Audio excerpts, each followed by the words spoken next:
teman-teman semuanya, apa kabar? Semoga kita sehat selalu ya. Dan jangan lupa apabila mau beraktivitas, tetap patuhi protokol kesehatan. Oke, sebelum lanjut ke pembahasan video kali ini, ada baiknya kita kenalan dulu yuk. Nama saya Nuzurul Harmulyani, mahasiswi UIN Sumatera Utara dari Fakultas Ilmu Tarbiyah dan Keguruan, Program Studi Manajemen Pendidikan Islam. Teman-teman yang lain, boleh dong isi biodatanya di kolom komentar di bawah ini ya, kali aja kita bisa sharing dan belajar. Nah, sebenarnya pembuatan video kali ini ditugaskan untuk memenuhi salah satu tugas KKN DR yang dilaksanakan UIN Sumatera Utara pada tanggal 18 Juli sampai dengan 18 Agustus 2020. Kenapa KKN-nya DR atau yang disebut dengan kuliah kerja nyata dari rumah? Karena di masa-masa pandemi ini kita dilarang untuk mengabdi ke masyarakat dengan langsung turun ke desa. Tetapi bukan berarti kita tidak bisa mengambil peran untuk membantu pemerintah dalam pencegahan penyebaran COVID-19 di daerahnya masing-masing. Nah, di atas tadi teman-teman pasti dengar kata Program Studi Manajemen Pendidikan Islam. Apa sih prodi itu? Kenapa namanya asing ya? Ya, karena program studi itu hanya ada pada perguruan tinggi keagamaan Islam negeri seperti di UIN Sumatera Utara atau di Institut Agama Islam Negeri. Namun, bukan berarti program studi ini tidak ada di universitas umum. Ada, hanya saja namanya manajemen pendidikan. Kalau begitu, pasti teman-teman penasaran, gimana sih program studi itu? Mana tahu yang masih sekolah mau ambil jurusan itu nanti. Kalau begitu, sama-sama yuk kita simak videonya, jangan di skip ya. Nah, teman-teman semuanya, sebelum kita mengenal lebih dalam apa sih itu program studi manajemen pendidikan Islam, di poin yang pertama, kita bahas dulu manajemen pendidikan ya.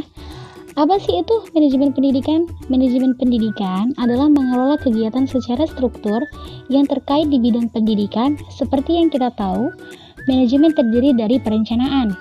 Perencanaan itu artinya agar kegiatan berjalan secara sistematis. Dan pengorganisasian artinya untuk pembagian tugas yang telah direncanakan.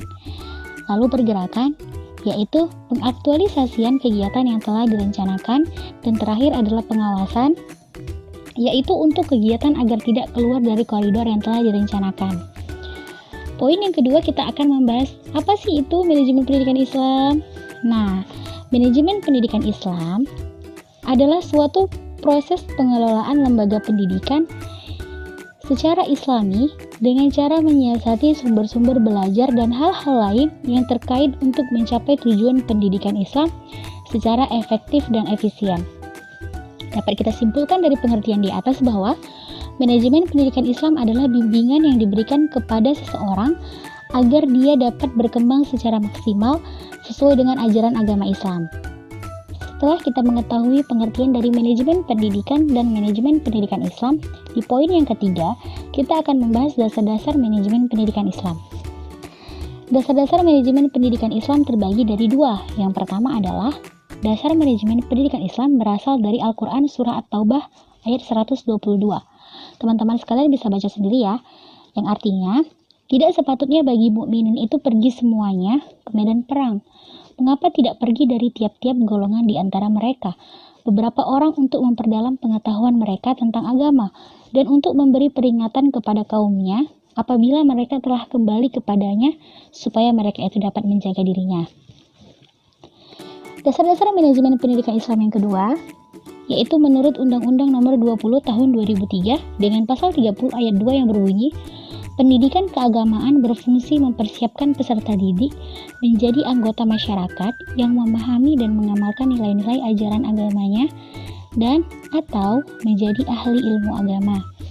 Pada poin yang keempat, tujuan dari manajemen pendidikan Islam adalah agar segenap sumber peralatan dan sarana prasarana organisasi atau lembaga pendidikan dapat digunakan secara maksimal agar terhindar dari pemborosan waktu, tenaga, material, dan yang lain untuk mencapai tujuan organisasi yang telah ditetapkan terdahulu. Pada poin yang kelima, kita akan membahas konsep dasar manajemen pendidikan Islam. Konsep dasar dari manajemen pendidikan Islam atau yang kita singkat adalah MPI, yang pertama adalah fleksibel. Fleksibel di sini artinya lentur atau tidak kaku. Maksudnya, kegiatan harus sesuai dengan apa yang kita inginkan dan tidak dibatasi oleh apapun. Konsep dasar manajemen pendidikan Islam yang kedua adalah efektif dan efisien. Maksudnya efektif yakni sesuai dengan apa yang telah direncanakan semula dan tepat sasaran. Sedangkan efisien berarti dengan pengeluaran biaya yang telah direncanakan sebelumnya. Konsep dasar MPI yang ketiga adalah terbuka. Maksudnya adalah terbuka dalam memberikan informasi dan juga terbuka dalam menerima kritik dan saran apabila sistem mendapatkan kritikan. Poin yang keenam atau pembahasan yang keenam yaitu kita akan membahas visi manajemen pendidikan Islam. Teman-teman perlu ketahui bahwa di setiap universitas atau di setiap IAIN atau di setiap STAIN itu memiliki visi misi dari prodi MPI ini dengan ciri khas yang berbeda-beda. Jadi, walaupun namanya tetap manajemen pendidikan Islam, tetapi mempunyai visi dan misi yang berbeda. Kali ini, kita akan membahas visi manajemen pendidikan Islam Fakultas Ilmu Tarbiyah dan Keguruan UIN Sumatera Utara. Visinya adalah menjadi program studi yang unggul dan terpercaya dalam menyiapkan tenaga kependidikan profesional dan berkarakter Islam untuk mewujudkan masyarakat pembelajar di Indonesia tahun 2025. Sedangkan misi manajemen pendidikan Islam Fakultas Ilmu Tarbiyah dan Keguruan UIN Sumatera Utara yang pertama adalah menyelenggarakan pendidikan tinggi yang bermutu di bidang manajemen pendidikan Islam yang dapat mengembangkan keterampilan profesional dalam rumpun ilmu manajemen pendidikan Islam dengan pendekatan problem-based learning, contextual learning, dan research-based learning sesuai dengan KKNI. Yang kedua adalah menyelenggarakan berbagai penelitian dan kajian untuk mengembangkan bidang manajemen pendidikan Islam. Yang ketiga dari misi manajemen pendidikan Islam adalah menyelenggarakan pengabdian masyarakat baik dalam lingkungan pembinaan pengembangan dan peningkatan kapasitas tenaga kependidikan di lembaga pendidikan. Yang keempat adalah menjalin kemitraan dengan berbagai lembaga pendidikan di Indonesia dan di dunia usaha di bidang pendidikan lainnya. Dan yang terakhir, yang kelima adalah menjalin kemitraan dengan berbagai lembaga pendidikan di madrasah, swasta, dan dunia usaha di bidang pendidikan. Pembahasan yang ke-8, kita akan membahas yang namanya ruang lingkup tugas manajemen pendidikan Islam. Pasti dengan nama Prodi Manajemen Pendidikan Islam ini masih asing didengar oleh teman-teman sekalian, pasti teman-teman pada mikir bahwa gimana sih nanti ruang lingkup kerjanya, di mana, tugasnya apa? Nah, kita bahas di sini ya. Yang pertama di bidang peserta didik, yang kedua tenaga pendidik dan kependidikan, yang ketiga keuangan, yang keempat sarana dan prasarana, yang kelima humas, keenam layanan khusus, ketujuh kurikulum dan pembelajaran, dan yang terakhir ke-8 adalah persuratan dan pengarsipan. Yang terakhir adalah pembahasan kita yang 9. Tadi dijelaskan di atas bahwa manajemen itu artinya mengelola, mengatur, dan juga merencanakan. Lalu bagaimana sih peran manajemen pendidikan di masa-masa pandemi COVID-19 ini? Nah, pokok pembahasan yang 9, kita akan membahas bagaimana mengatur strategi pendidikan di masa pandemi COVID-19. Menurut Kementerian Pendidikan dan